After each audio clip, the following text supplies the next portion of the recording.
Hi viewers, welcome to our channel. ప్రస్తుతం మనతో పాటు దాము బాలాజీ గారు సీనియర్ జర్నలిస్ట్ ఉన్నారు. వారితో ఒకసారి మాట్లాడదాం. సార్ నమస్కారం సార్. నమస్తే. సార్, అల్లు అర్జున్ గారి పైన ఢిల్లీలో కూడా కేసు నమోదైంది అని వార్తలు వినిపిస్తున్నాయి సార్. ఆల్రెడీ మనం చూసాము సంధ్య థియేటర్ ఇష్యూలో ఆయన మీద కేసు నమోదు అవ్వడం, అరెస్ట్ అవ్వడం, జైలుకు వెళ్ళారు. మళ్ళీ మధ్యంతర బెయిల్ ద్వారా బయటకు వచ్చేసారు. మళ్ళీ ఇప్పుడు ఢిల్లీలో కేసు దీనికి సంబంధించే జరిగిందని అంటున్నారు. మరి ఎవరు పెట్టారు? మరి ఈ ఇష్యూలో ఏం జరిగే అవకాశం ఉంది? మీరేం చెప్తారు సార్?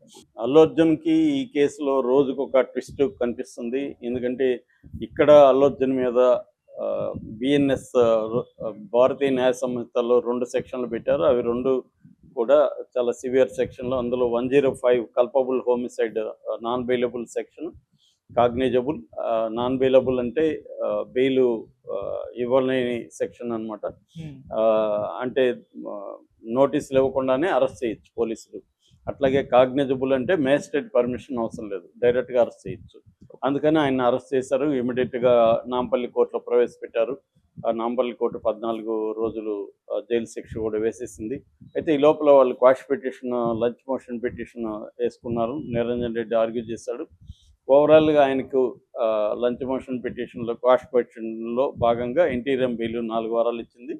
దాని మీద సుప్రీంకోర్టుకి ఇక్కడ గవర్నమెంట్ వెళ్తుందని చెప్తున్నారు. అది అట్లాగే అల్లు అర్జున్ కూడా సుప్రీంకోర్టులో క్వాష్ పిటిషన్, ఇక్కడ వేసిన క్వాష్ పిటిషన్ రాలేదు కాబట్టి విచారణకి, అక్కడ మళ్ళీ క్వాష్ పిటిషన్. అసలు ఈ కేసుకి సంబంధం లేదు. ఆల్రెడీ షారుఖ్ ఖాన్ సిమిలర్ దీంట్లో షారుఖ్ ఖాన్ జరిగింది. ఇట్లాంటివి గతంలో కూడా చాలా జరిగాయి. ఇందాక కూడా రామ్ గోపాల్ ట్వీట్ చేశాడు, క్షణక్షణం తీసేటప్పుడు శ్రీదేవిని చూడడానికి వచ్చిన 1,00,000 మందిలో 3 చనిపోయారు. మరి ఇప్పుడు వెళ్ళి మీరు స్వర్గానికి వెళ్ళి శ్రీదేవిని అరెస్ట్ చేస్తారని ఆయన అడిగారు. సో ఇలాగా మొత్తంగా ఏంటంటే ప్రముఖులు ప్రజల్లోకి వెళ్ళినప్పుడు తొక్కిసలాటలు జరగడం, దేవాలయాల్లో జరగడం, తర్వాత బాబాల దగ్గర జరగడం, పుష్కరాల్లో జరగడం, ఇలాగ అనేకం జరుగుతున్నాయి. దాన్ని మరి వాళ్ళ అందరిని అరెస్ట్ చేశారన్న ప్రశ్న వస్తుంది. సో ఏదేమైనా ఇది ఇప్పుడు తెలంగాణ నుంచి ఢిల్లీ దాకా మొత్తంగా ఇది నేషనల్ ఇష్యూ అయిపోయింది. ఈ క్రమంలో ఇప్పుడు అల్లు అర్జున్కి మరొక షాక్ తగిలింది. అదేంటంటే హ్యూమన్ రైట్స్ కమిషన్కి యుగంధర్ గౌడ్ అని ఒక బీసీ సంక్షేమ సంఘం తెలంగాణ కార్యదర్శి లేదా అధ్యక్షుడు కరెక్ట్గా తెలియదు, ఆయన ఈ బీసీ సంఘం తరపున కోర్టులో కేసు వేశాడు. ఎందుకంటే ఈ ఫ్యామిలీ కూడా బీసీలు, వీళ్ళ చనిపోవడానికి కారణం అల్లు అర్జునే అనేది ఆయన హ్యూమన్ రైట్స్ కమిషన్కి పిటిషన్ వేస్తాడు. హ్యూమన్ రైట్స్ కమిషన్ దాన్ని యాక్సెప్ట్ చేసింది. అయితే ఇక్కడ నాకు తెలిసి ఇప్పటి వరకు 2 పిటిషన్లు ఉన్నాయి. ఆల్రెడీ జనసేన సంబంధించిన లాయర్ ఒక హ్యూమన్ రైట్స్ కమిషన్, ఆయనేమో పోలీసులది తప్పని వేశాడు. థియేటర్ తప్పని కాకుండా పోలీసులు వైఫల్యం వల్లనే ఇది జరిగిందనేది హ్యూమన్ రైట్స్ కమిషన్. మరి హ్యూమన్ రైట్స్ కమిషన్ దాని మీద ఏం చర్య తీసుకుంది అనేది ఇప్పటివరకు ఏమి సమాచారం లేదు. మామూలుగా అయితే హ్యూమన్ రైట్స్ కమిషన్ ఏం చేస్తుందంటే స్టేట్ డీజీపీకి ఆదేశాలు ఇస్తుంది, దీని మీద సమగ్ర విచారణ జరిపి ఒక నివేదిక పంపించమని. సో మరి అదేమన్నా చేసిందా లేదా వాళ్ళు ఏమన్నా ఒక జడ్జిని, రిటైర్డ్ జడ్జిని కానీ పంపించి విచారణ జరిపిస్తారా అనేది చూడాలి. మామూలుగా బీసీ కమిషన్ వాళ్ళకు కూడా పెట్టచ్చు. ఇది ఒక బీసీలకి అన్యాయం జరిగినప్పుడు బీసీ కమిషన్ కూడా ఇన్వాల్వ్ అవుతుంది. ఎందుకంటే మహిళలకు అన్యాయం జరిగితే మహిళా కమిషన్ ఇన్వాల్వ్ అవుతుంది, ఎస్సీలకి ఎస్సీ కమిషన్ ఉంటాయి, ఇలాగ కమిషన్లు ఇన్వాల్వ్ అవుతాయి. సో ఆ రకంగా ఇప్పుడు ఇంకొక కొంత తలనొప్పిగా చెప్పుకోవచ్చు. ఇప్పుడు అది వేస్తే అది ఇంకో దానివల్ల ఫైనల్గా తేలాల్సింది కోర్టుల్లోనే, కమిషన్ల తేల్చేదేమి ఉండవు. కాకపోతే అవన్నీ కూడా కోర్టులు పరిగణలోకి తీసుకోవచ్చు. రేపు పొద్దున court strong case Allu Arjun మీద పెట్టడానికి ఇవన్నీ కూడా పనికొచ్చే అవకాశాలు ఉన్నాయి. బెయిల్ ఇప్పుడు అల్లు అర్జున్కి ఏంటంటే ఒక టెన్షను, ఆల్రెడీ వారం అయిపోయింది, ఇంకో 3 వారాల్లో ఈ బెయిల్ ల్యాప్స్ అయిపోతుంది. బెయిల్ ల్యాప్స్ అయిపోయినప్పుడు రెగ్యులర్ బెయిల్కి అప్లై చేయాలి. రెగ్యులర్ బెయిల్కి అప్లై చేసి బెయిల్ రాకపోతే మళ్ళీ జైలుకి వెళ్ళాల్సి ఉంటుంది. ఆల్రెడీ రిమాండ్ ఉంది, ఆ రిమాండ్ మీద ఇప్పుడు ఇంటీరియం బెయిల్ ఉంది. ఇంటీరియం బెయిల్ లోపల ఈయనకి క్వాష్ పిటిషన్లో వెళ్ళి కానీ ఈ కేసు అసలు అల్లు అర్జున్కి వర్తించదని కానీ సుప్రీంకోర్టులో తెచ్చుకోగలిగితే ఆయనకి ఊరట లభిస్తుంది. లేదన్నప్పుడు మాత్రం అల్లు అర్జున్కి కష్టమే.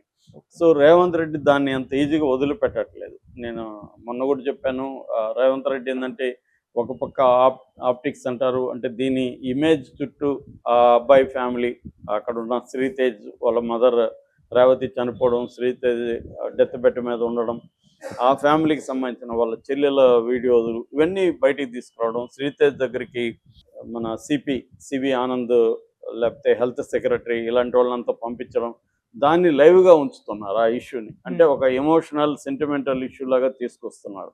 ఇప్పుడు ఎప్పుడైనా మనకి ఎక్కడో 10 మంది చనిపోయారంటే మనకేం ఫీలింగ్ రాదు. కానీ ఆ 10 మందిలో ఫ్యామిలీస్ దగ్గరికి వెళ్ళి వాళ్ళ పిల్లలు ఎలా ఫీల్ అవుతున్నారు, ఈ వీడియోలంతా వస్తే మనకి సింపతి, అయ్యో పాపం అనిపిస్తుంది. అవును. ఎప్పుడైనా డీటెయిలింగ్లో డెవిల్ ఇన్ ద డీటెయిల్స్ అనే ఒక సామెత ఉంది. దాన్ని గాడ్ ఇన్ ద డీటెయిల్స్ అని కూడా కొంతమంది అంటారు. ఏదైనా డీటెయిలింగ్ అయితేనే మనకి ఎమోషన్ వస్తుంది.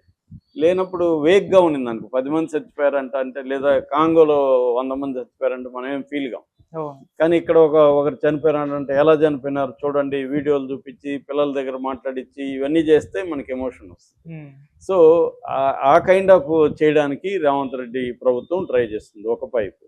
రెండవ వైపు లీగల్గా దీన్ని ఎలా తీసుకెళ్లాలనేది ట్రై చేస్తుంది. అందుకని అల్లు అర్జున్ రావద్దంటే కూడా వచ్చాడు అనేది ఒక లెటర్ కూడా ప్రొడ్యూస్ చేశారు. అంటే థియేటర్ యాజమాన్యం పర్మిషన్ అడిగినప్పుడు పోలీసులు రిజెక్ట్ చేశారు, రావద్దని చెప్పారు క్లియర్గా అని ఒక లేఖ కూడా ఉంది.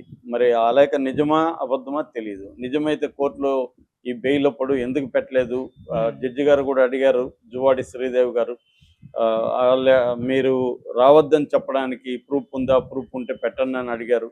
వీళ్ళు టైం అడిగారు తప్ప అప్పటికప్పుడు పెట్టలేదు. సో అది నిజంగా ఉంటే ఇవాళ వాట్సాప్లో ఎంతసేపు పంపించడానికి, అది జడ్జి గారు ముందు పెట్టడానికి ఎంతసేపు ప్రింట్అవుట్ తీసుకొని, పెద్ద విషయం కాదు కదా. కానీ మరి ఎందుకు వీళ్ళు పెట్టలేదు, అది ఫేక్ అనేది ఒక డౌట్. రెండవది, మరోవైపు కాంగ్రెస్ నాయకులకు బక్కా జడ్సన్ రెబల్ నాయకుడు ఆయన వెళ్ళి అసలు అల్లు అర్జున్ 25 లక్షలు ఇవ్వలేదు, ఓన్లీ 10 ఇచ్చాడు, మోసం చేశాడు అల్లు అర్జున్ అని ఒక అతను నెరేటివ్ని ఆయన అనౌన్స్ చేశాడు. దానికి ఇప్పటివరకు అల్లు అర్జున్ టీం నుంచి ఎక్స్ప్లెనేషన్ లేదు.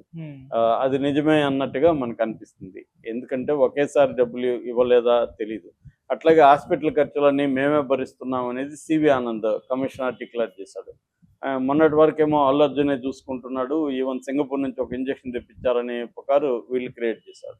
అదంతా అబద్ధం అన్నట్టుగా ఇప్పుడు తేలిపోయింది. దానికి సంబంధించి కూడా అల్లు అర్జున్ టీం ఏమీ మాట్లాడలేదు. ఓన్లీ అల్లు అరవింద్ వెళ్ళి చూసి వచ్చాడు తప్ప ఈ కౌంటర్ అఫెన్సివ్ అనేది అల్లు అర్జున్ వైపు చేస్తున్నట్టుగా కనబడలేదు. ఎందుకంటే మనం చేసే కొద్దీ మళ్ళీ కాంగ్రెస్ ప్రభుత్వం ఎక్కువ చేస్తుందని సైలెంట్గా ఉన్నట్టుగా స్ట్రాటజిక్గా ఉన్నారు. మరోవైపు పవన్ కళ్యాణ్ ఇప్పటి వరకు అపాయింట్మెంట్ కూడా ఇవ్వట్లేదు అల్లు అర్జున్కి. ఎందుకంటే తనకు డిప్యూటీ సీఎంగా ఒక స్టేట్లో ఉండి తాను అల్లు అర్జున్ ఈ కేసులో నిందితుడిగా ఉన్న అల్లు అర్జున్ కలిస్తే అది బ్యాడ్ సిగ్నల్ జనాల్లోకి వెళ్తుంది అని పవన్ కళ్యాణ్ భావిస్తున్నట్టుగా వార్తలు వస్తున్నాయి.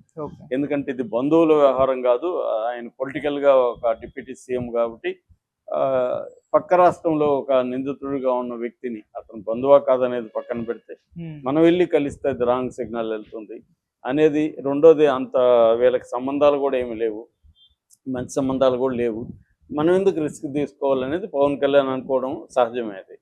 సో అందుకనే ఆయన ఇది చేయలేదు. ఇటు చిరంజీవి అంటే చిరంజీవి భార్య సురేఖ గారు వీళ్ళ మేనత్ కాబట్టి అల్లు అర్జున్కి తప్పదు.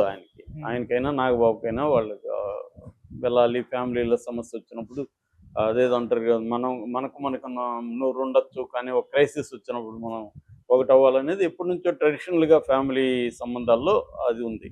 సో ఈ కాంటెక్స్ట్లో ఇప్పుడు అల్లు అర్జున్కి ఈ నేషనల్ హ్యూమన్ రైట్స్ కమిషన్ పెట్టడం వల్ల ఏ మాత్రం నష్టం ఉంటుంది అనేది చూడాలి. అయితే ఒక అల్లు అర్జున్కి